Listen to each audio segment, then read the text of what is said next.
안녕하십니까. 그랜드미래 흉부외과의 송영주 원장입니다. 오늘은 여러분들과 함께 하지정 메뉴에 대해서 얘기를 해보려고 합니다.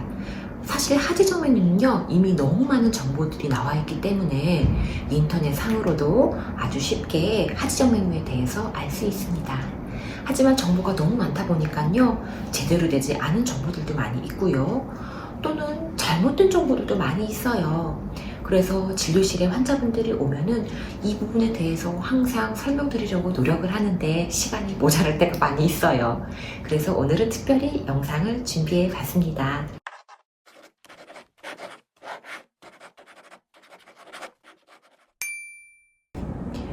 우리 몸에는 혈관이 있습니다. 혈관이라는 것은 혈액이 온몸으로 타고 다니는 길이라고 생각하시면 되겠죠.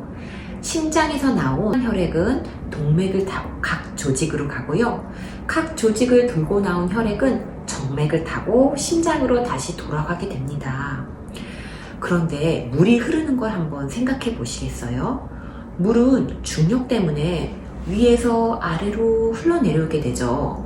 산에서 물이 계곡을 타고 위에서 아래로 흐르는 거 많이 보셨죠?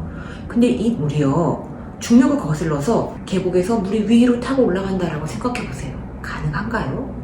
자연적으로는 그렇게 되는 게 힘들죠. 그렇다면 우리 몸에 있는 다리의 정맥에서는 피가 발에서 심장 쪽으로, 아래에서 위쪽으로 올라가야 되는데 이거는 대체 어떻게 올라가는 걸까요? 분명 어떤 힘이 있으니까 아래로 당기는 중력을 거슬러서 이 피가 위로 올라갈 건데 말이죠. 이렇게 정맥피를 위로 올려주는 힘은요, 일단은 심장의 수축작용, 심장의 힘으로 어느 정도는 위로 올라가는 힘이 작용을 하고요. 또 하나 중요한 거는 우리 종아리 근육의 펌프 작용입니다. 우리가 걷거나 뛰거나 움직이거나 하면 종아리에 붙어있는 근육들이요, 수축하고 이완하고 수축하고 이완하고 일을 하게 됩니다. 이런 일을 하는 과정에서 펌프 작용이 일어나서 정맥피를 위로 쭉쭉쭉 짜올려주는 역할을 한다라고 생각을 하시면 되세요. 그리고 정맥 안에는 특별한 구조가 하나 있어요. 이 구조는 판막이라고 부릅니다. 이 판막은요, 제가 앞으로 계속 여러 번 얘기하게 될 건데 아주 중요한 구조물이에요. 이 정맥피가 발에서 심장 쪽으로만 흐르게끔 만들어주는 얇은 판이다 라고 생각을 하시면 됩니다. 이 판은요, 이런 식으로 혈관 안에서 이런 식으로 막 붙어 있어요. 그래서 정맥피가 정상적으로 위로 올라갈 때는 판막이 이렇게 열려주면서 피가 위로 흐르게끔 해주고요. 피가 거꾸로 역류할 것 같다 라고 하면은요, 문이 닫혀서 더 이상 피가 밑으로 새지 않게끔 잡아주는 역할을 해요. 그러니까 우리 혈관에 있는 수많은 판막들이 문처럼 열렸다 닫혔다 하면서 우리의 정맥피가 심장 쪽으로만 흐르게끔 도와주는 역할을 합니다. 하지정맥류라는 병은 이 판막이 망가지면서 정맥피가 제대로 위로 올라가지 못하기 때문에 생기는 겁니다. 정맥피가 정상적으로 위로 잘 흐르지 못하고 아래쪽으로 계속 정체가 된다고 하면은 이 정맥은 압력이 계속 높아지니까 자꾸만 늘어나게 됩니다. 계속 늘어나다 보면은 우리가 평소에 사진으로 봐왔던 꼬불꼬불한 정맥류의 모습을 볼 수가 있겠죠. 그렇다면 이 판막은 왜 망가지는 걸까요? 도대체 왜 혈관이 늘어나게 되고 판막은 제 기능을 못하게 되는 걸까요? 당연히 제일 중요한 원인은 압력이다 라고 보시면 됩니다. 혈관이 지속적으로 압력을 받는 게 사실 가장 문제라고 생각을 하시면 되세요. 아까 전에 제가 종아리 근육의 펌프 작용 한번 말씀드렸죠? 종아리 근육이 수축하고 이완하고 우리가 걷거나 움직여주면 펌프 작용으로 이 피를 위로 올려준다고 했는데, 이런 펌프 작용이 잘 일어나지 못하는 상황들이 현대사회에서는 너무나 많이 벌어집니다. 우리가 사무실에서 일할 때 보통 이렇게 앉아있죠? 컴퓨터 작업도 얼마나 오래 하나요? 정말 장시간 앉아서 컴퓨터 작업, 서류 작업, 이렇게 앉아있는 자세에서는 당연히 이 다리에 펌프 작용이 일어날 수가 없기 때문에 피가 자꾸 아래로 정체가 되면서 압력이 올라갈 수밖에 없습니다. 또 하나는 서서 일하는 분들도 많으시죠. 식당에서 서빙을 하시는 분들이라든지 또는 가게 하시는 분들도 손님들 응대하시려면 많이 서 계셔야 되세요. 미용실에서 머리 해주시는 분들, 미용업에 종사하시는 분들도 오래 서 계셔야 되시고요. 그리고 저희 가정주부들 집안일 한다고 서 있을 때 사실 잠깐 서 있지 않으세요. 정말 저녁 준비한다고 하면은 제가 여쭤보잖아요. 1시간, 2시간씩 오래 서서 일을 하시다 보면 다리가 무척 아프다고 말씀하시거든요.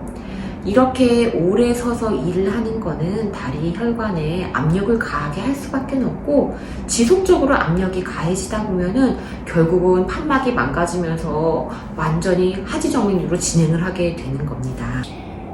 우리가 오래 서 있거나 오래 앉아서 일하는 것 외에 또 어떤 것들이 혈관의 압력을 높일 수 있을까요? 갑자기 체중이 많이 불어난 분들, 그럴 때도 압력이 올라갈 수가 있겠죠. 그래서 체중 조절도 필요합니다. 또 임신, 출산을 겪는 여자분들, 임신, 출산 때는요, 체중도 많이 불어나지만요, 여성 호르몬의 변화도 아주 크게 옵니다. 이 여성 호르몬은요, 정맥의 기능과 큰 연관이 있기 때문에 임신하시고 출산을 겪으시면서 하지정맥류 생기는 여자분들이 많이 있으세요. 그래서 임신, 출산이나 폐경 또는 생리 전후처럼 호르몬의 변화가 올 때가 되면은요, 다리의 혈관이 더 많이 늘어난다든지 또는 증상이 더 악화되는 현상을 볼 수가 있습니다. 또 여자분들이 하지정맥류가 남자분들보다 조금 더 많이 생기는데요, 이 원인으로는요, 아까 여성 호르몬에 대해서도 말씀을 드렸지만 이 종아리 근육의 펌프 작용도 사실 영향을 미쳐요.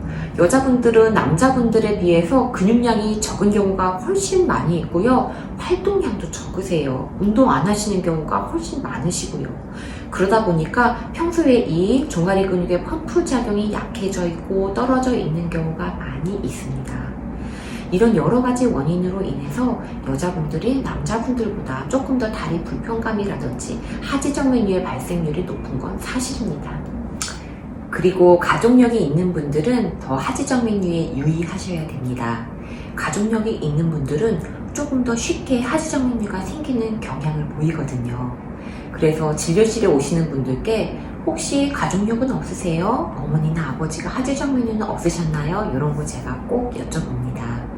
그리고 하지정맥류의 가족력이 있는 경우에는 다리 혈관이 압력을 받지 않게끔 조금 더 조심해 주시는 게 좋습니다. 오늘 나온 내용을 한번 정리해 보겠습니다. 우리 다리에는 정맥, 혈관이 있고요. 이 정맥 안에서는 피가 다리에서 심장 쪽으로 위쪽으로 올라가야 하고, 이 혈액을 위로 올려주는 힘은 종아리 근육의 펌프 작용이다. 이런 내용 설명드렸고요. 또 하나는 정맥 안에 판막이라는 게 들어있어서 정맥피가 역류하지 않고 위쪽으로 올라가게끔 도와주는 역할을 한다. 이렇게 설명드렸어요. 하지정맥류는 이 판막이 망가지면서 문제가 생기는 거고, 오래 서 있거나 오래 앉아 있는 경우에 혈관 판막이 압력을 많이 받게 되면서 망가질 수 있다. 이런 설명 드렸습니다. 다음 시간에는요, 이렇게 혈관이, 판막이 압력을 안 받게끔 관리하는 방법, 하지정맥류를 예방하고 더 이상 진행하지 않게끔 관리하는 방법 저희가 설명드릴 거고요. 그리고 하지정맥류가 생기면 어떤 증상이 생기고 어떻게 불편한가, 놔두면 또 어떤 문제가 생기는지도 제가 따로 다뤄보도록 하겠습니다.